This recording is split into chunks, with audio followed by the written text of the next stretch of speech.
lazima tufuate kanuni za afya, lazima tufuate kanuni za afya.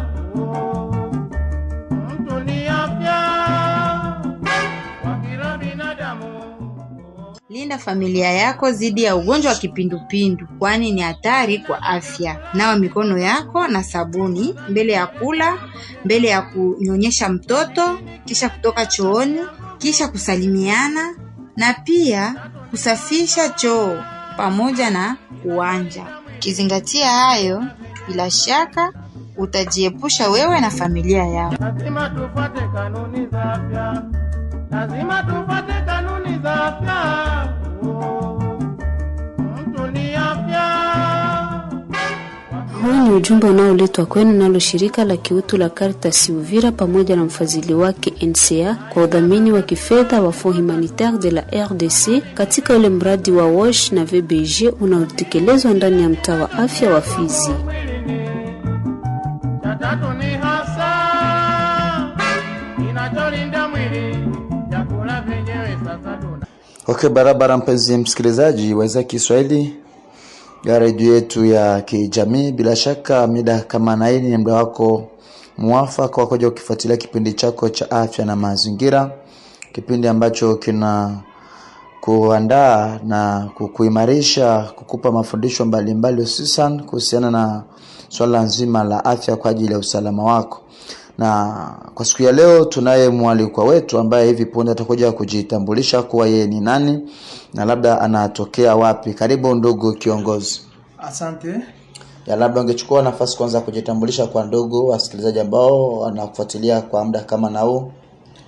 Ndio, mimi kwa majina naitwa Shomari Nguchwa Kerezo, ni mfanyakazi kwa shirika la Caritas ambalo ni shirika linalotumika na NCA kwa kupiganisha ugonjwa wa kipindupindu kwa mtaa wetu wa Fizi. Okay, bila shaka penzi msikilizaji wangu, natumai kwamba kila mmoja unaendelea kujifuatilia mwenyewe kwa jinsi mwalikwa wetu, mgeni wetu, mheshimiwa anavyozidi kujitambulisha, na labda tungelijua ni lipi labda lengo lake la uwepo wake hapa kwenye studio zetu. Karibu.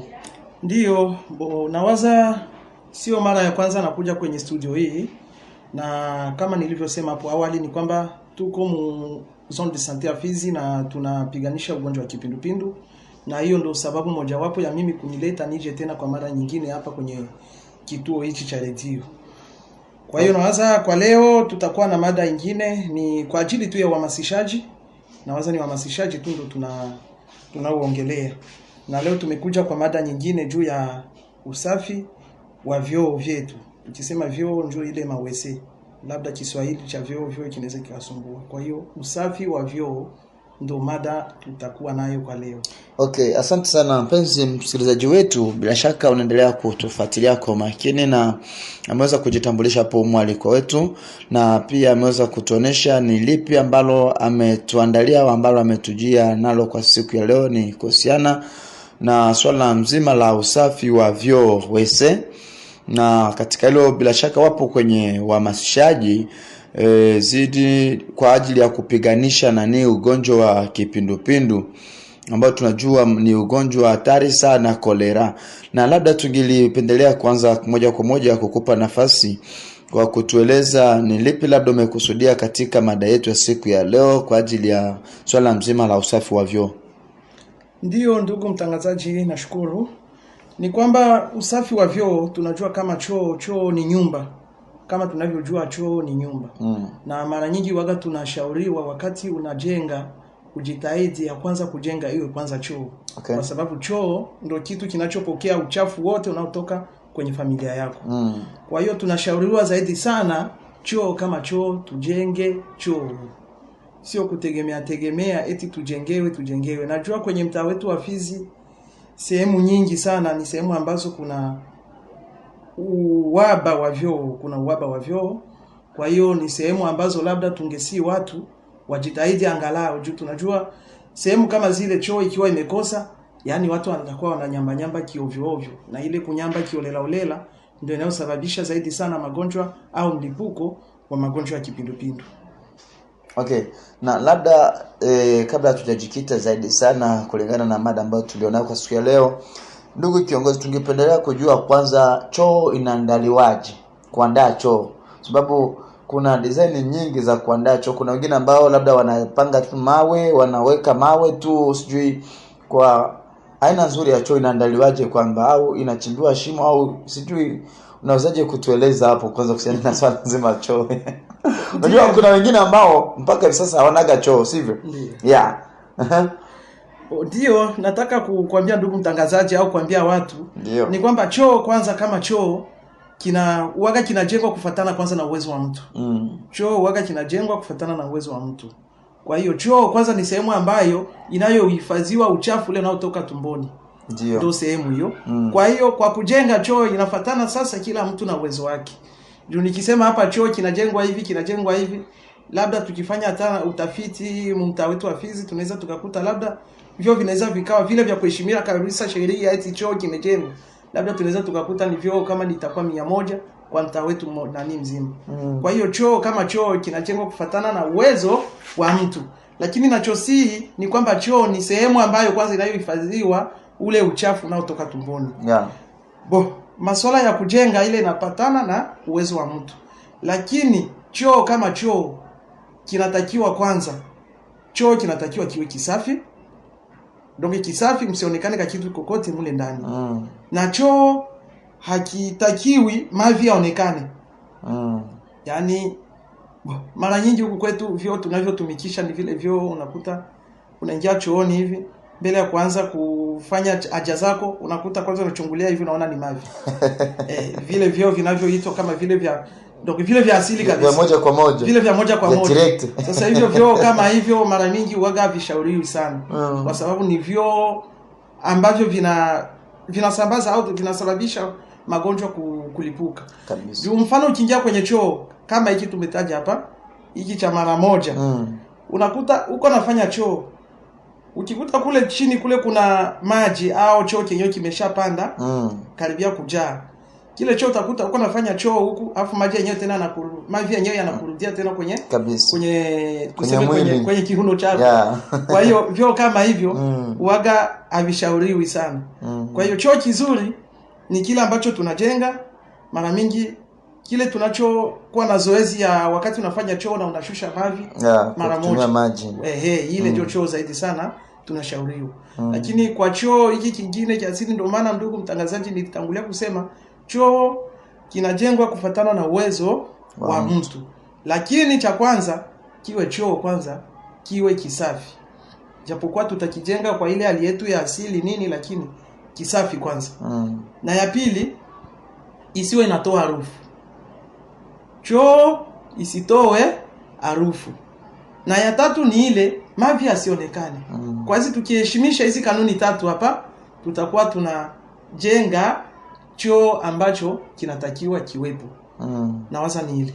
Okay, na hapo ndo labda tungependelea kurudilia kuhusiana kwamba ni vema kabisa na ni kweli vyoo vinazidiana, vinatofautiana kulingana labda na uwezo.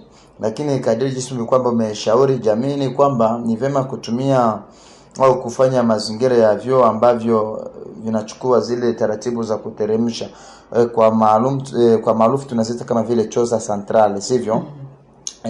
Na hapo tungependa kujua kadiri na kanuni au vigezo ni vipi ambavyo vinakamilisha au kudhibitisha hii choo ni safi. Huenda hapo umegusa kwamba iwe choo ambayo labda haioneshi uchafu kwa ndani, iwe choo ambayo haitoi harufu, na vipi choo ambayo labda itakuwa inazingirwa na labda na majani, hiyo inaridhisha au vipi? Ndio ndugu mtangazaji, asante kwa swali lako. Ni kwamba tulisema hapa choo ya kwanza isiwe inatoa harufu. Ya pili mavi yasionekane. Na ya tatu kiwe kisafi. Ndio. Tukisema usafi sio kwamba ni usafi tu wa ndani. Usafi tunatakiwa hata na usafi wa nje kwa lile jengo. Jengo nalo linatakiwa liwe limesafikana. Kwa hiyo pale alitakiwi uchafu uwepo. Nawaza ni ile. Okay. Na hapo labda zikoje mbinu za ambazo unaweza ukasii jamii za kuchukua kama vile tahadhari kwa ajili ya kuhakikisha kwamba choo yake ni safi siku zote? Tahadhari wala shauri naweza nikapatia wananchi ni kwamba ili choo kiwe kisafi, tunatakiwa baada tu ya kutoka chooni au ikifika jioni tuseme watu wakishamaliza wanafanya haja zao nini, yani uwe na mazoea yale ya kuwa na koropa. Unakuwa nafanya usafi kwenye choo.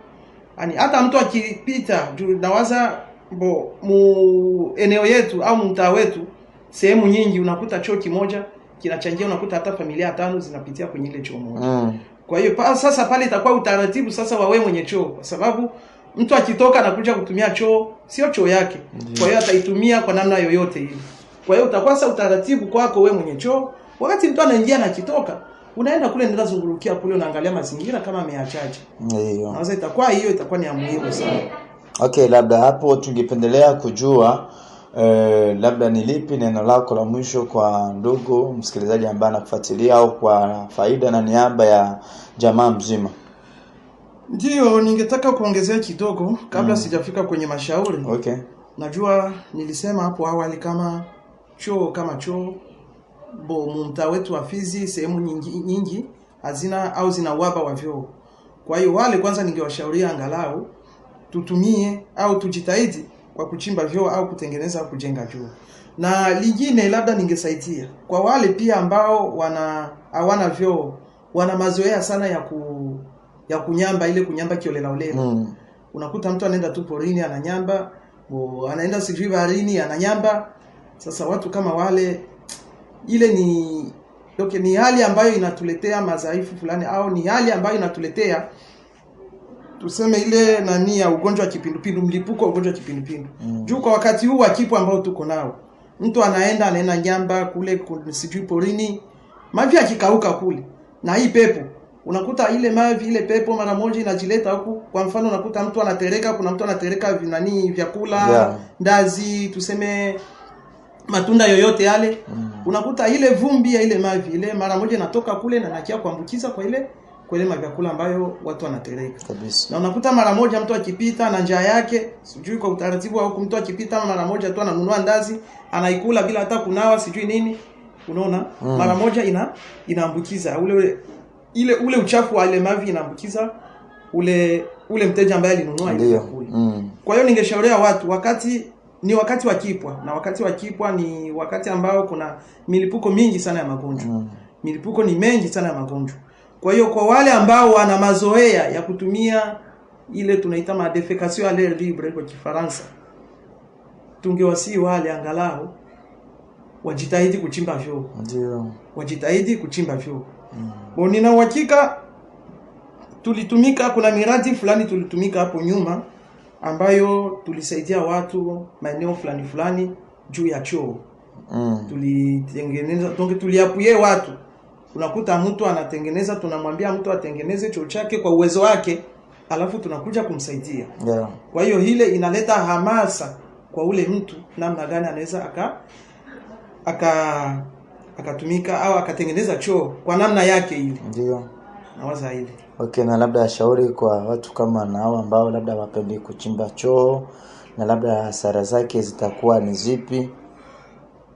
Kwa wale watu ambao hawapendi kuchimba choo, nawaza hasara kwanza itakuwa kwake mwenyewe na kwa familia yake, kwa sababu itakuwa ni aibu kila siku kwa jirani, kila siku kwa jirani kabisa. Ndio yule jirani naye kuna siku fulani atachoka.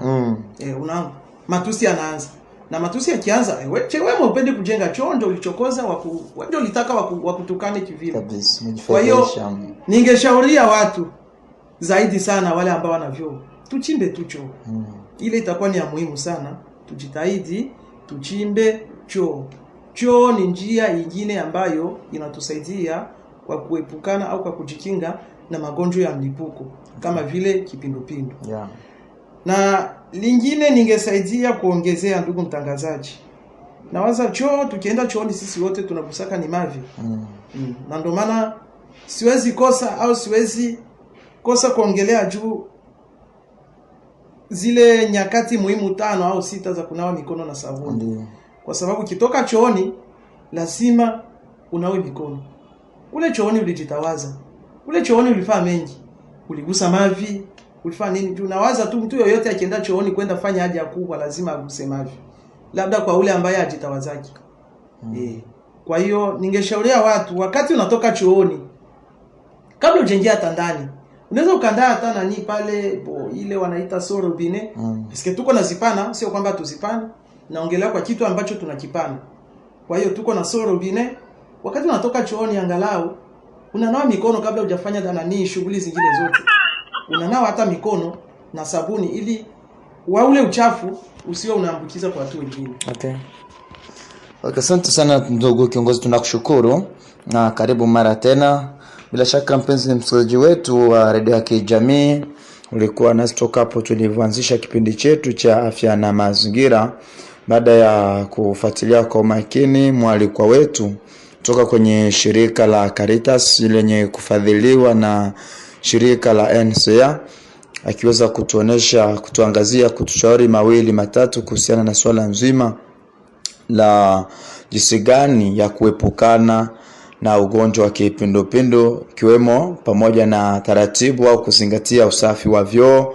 Ni mengi ambayo labda ameweza kutufunulia. Ni jukumu kwetu sasa sisi pia kuzingatia kila hatua na kila ambacho ametuelekeza kwa faida na usalama wa afya yetu na jamii kwa ujumla. Asante, karibu kwa mara nyingine. Kipindi hicho utakuja kutufuata tena wiki ijayo. Asante.